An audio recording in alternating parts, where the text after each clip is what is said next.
Chapitre 20. Samedi 9 décembre, Sainte-Véronique. Ce n'est pas un samedi comme les autres pour les détectives. Il y a eu tellement de rebondissements ces derniers jours qu'il faut avancer au plus vite sur l'enquête. Reynolds et son équipe étant en week-end jusqu'à lundi, Andy est bien décidé à prendre une longueur d'avance sur les policiers. Le détective est plongé dans ses pensées matinales, seul, dans sa cuisine, en train de savourer lentement un chocolat chaud. C'est ça qui est bien avec les administratifs, ils sont jamais là quand on a besoin d'eux. Il faut absolument découvrir des éléments que les autres ne savent pas encore. Plus vite on coincera le tueur, plus vite on pourra encaisser le chèque. Le seul avantage en ce moment est qu'ils savent que les autres ne savent pas qu'ils n'ont rien de plus qu'eux. Le raisonnement est un peu tordu, mais dans l'esprit d'Andy, c'est suffisant pour le rassurer. Il téléphone à son associé. « Faut foncer au village, Bart, avant que les deux nanas aient le temps de se barrer. »« Oh non, pas maintenant. Il est à peine 7h du mat. » Bart, la grosse voix grave du matin, encore enrouée, avant un café noir et un brossage de dents, résonne dans le combiné téléphonique. « Hé, le samedi, c'est le jour des courses. Tout le monde va faire ses courses le samedi matin.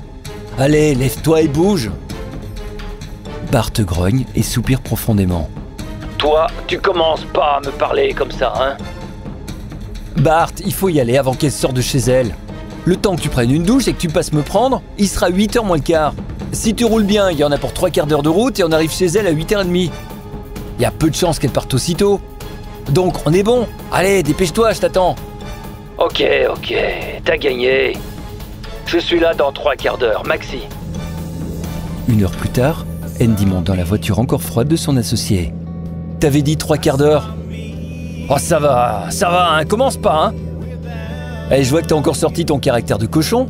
Vas-y mollo ce matin, faudrait pas brusquer les demoiselles. Je compte sur toi. Andy n'a pas le temps de terminer sa phrase que Bart l'attrape par le bras. Écoute-moi bien, c'est samedi aujourd'hui. Je suis fatigué. J'ai mal dormi et je suis là parce que tu m'as réveillé. Je te conseille de ne pas me chercher, sinon tu vas y aller tout seul. C'est compris? Ouais, c'est bon. Allez, roule, sinon on va les louper. Un nouveau profond sourire en dit long sur l'humeur du détective. Et t'as changé les pneus récemment?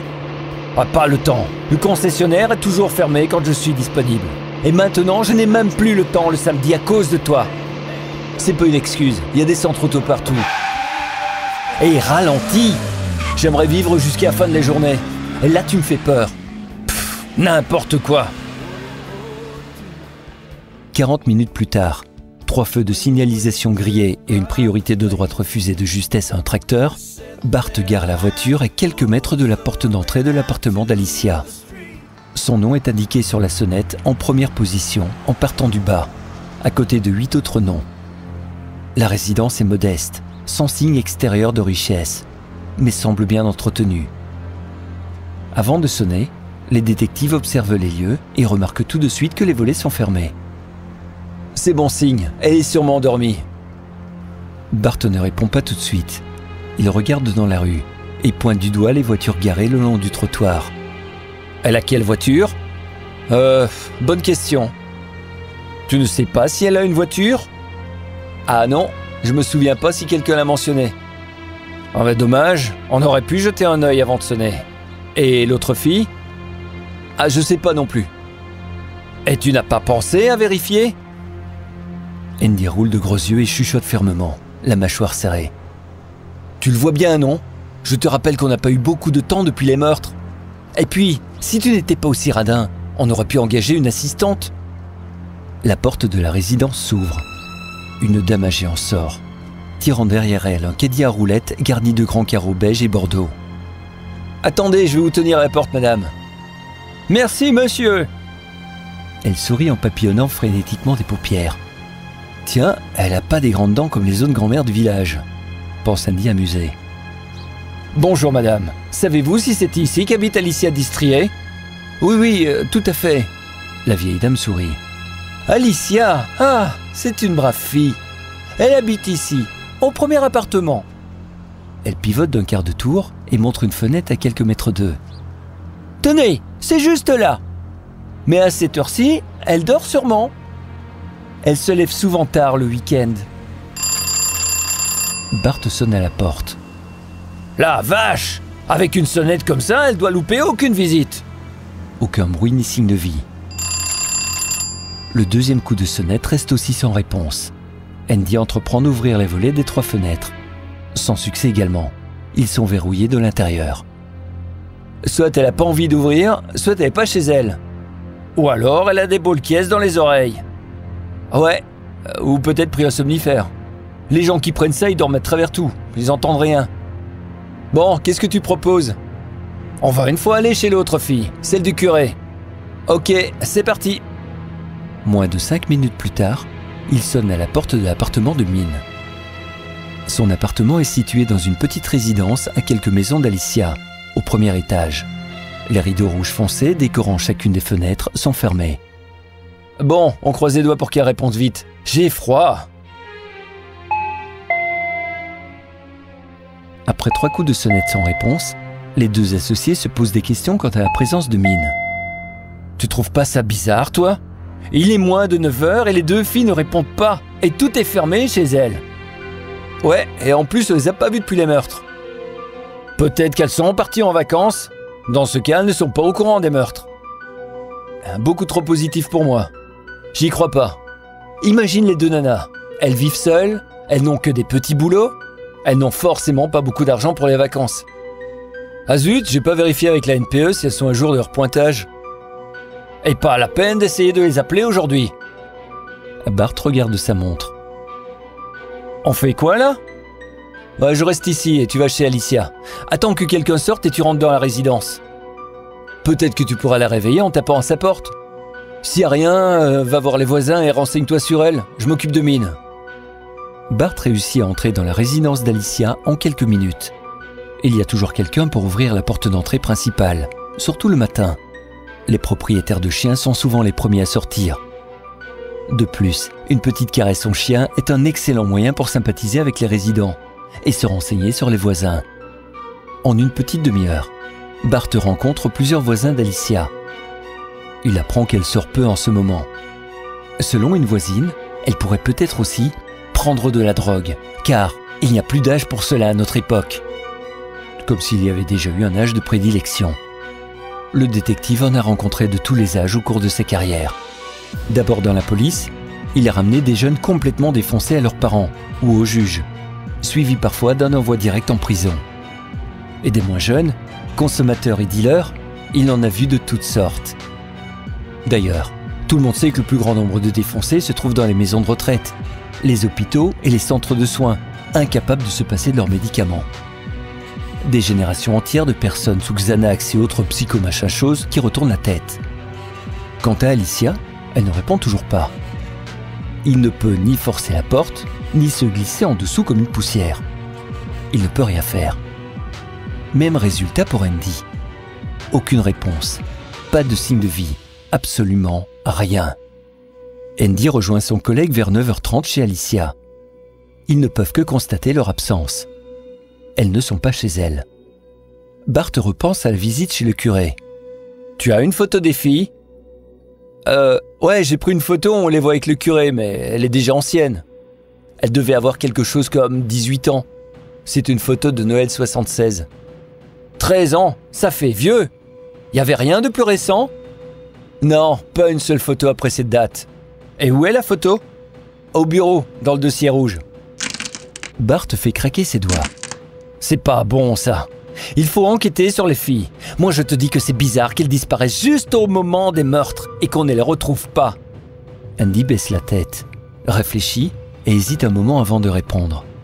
Tu crois sérieusement que les filles recueillies par le curé et élevées par la bonne et sa voisine auraient pu tuer leur bienfaiteur, accrocher son œil au confessionnal et, le même soir vers minuit, descendre un vieux marin alcoolique et tuer le barman ? Bah pourquoi pas ? On a tout vu, hein ? Un homme âgé, mal rasé et en chaussettes, les bretelles de pantalon tombant jusqu'à mi-jambe, les regarde. Il est appuyé sur sa porte et ne rate aucun mot. Andy recule en le voyant, surpris par sa présence. Bart lâche un juron. « Nom de Dieu, Andy !»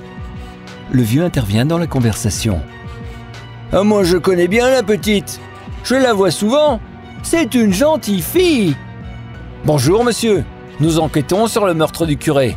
Vous connaissez les deux filles, Alicia et Min? Bart est bien décidé à en savoir plus.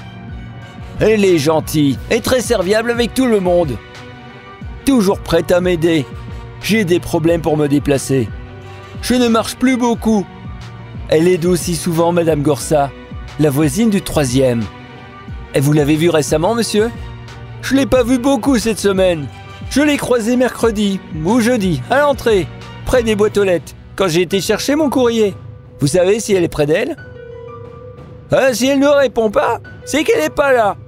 Où pensez-vous qu'elle soit alors? Si elle n'est pas chez elle, elle est sûrement chez Min. Ah non, monsieur, personne ne répond là-bas non plus. Andy secoue la tête et relance. Vous connaissez Min? Ah oui, bien sûr. C'est aussi une très gentille fille, très polie. Elle aidait souvent monsieur le curé à préparer les offices et les pèlerinages. Il y a encore quelques années. Bart, décidé d'en savoir rapidement plus, lui pose une question directe qui surprend le vieil homme. Pensez-vous, monsieur, que les deux filles soient impliquées ou responsables du meurtre du curé et d'un marin au bar Le Goéland? Vous en avez entendu parler, hein, n'est-ce pas? Ah non, c'est pas possible. Non, je ne pense pas. Non, pas elles. Elles sont si gentilles. Elles doivent tellement à monsieur le curé Delporté de les avoir sauvées. Andy se souvient de la conversation la veille avec les gens du village. Vous allez à la messe, monsieur? Non, malheureusement, plus maintenant. Je ne sais plus marcher. Mais avant, j'y allais tous les dimanches. On nous a dit qu'il n'y a que les femmes qui vont à l'église et que les hommes n'aiment pas le curé. C'est exact? Ouais. Mais moi, je n'écoute pas les ragots. Je vais à la messe pour prier, pas pour écouter les commérages. Donc, vous confirmez que Min Fayol et Alicia Distrier ne pourraient pas faire ça?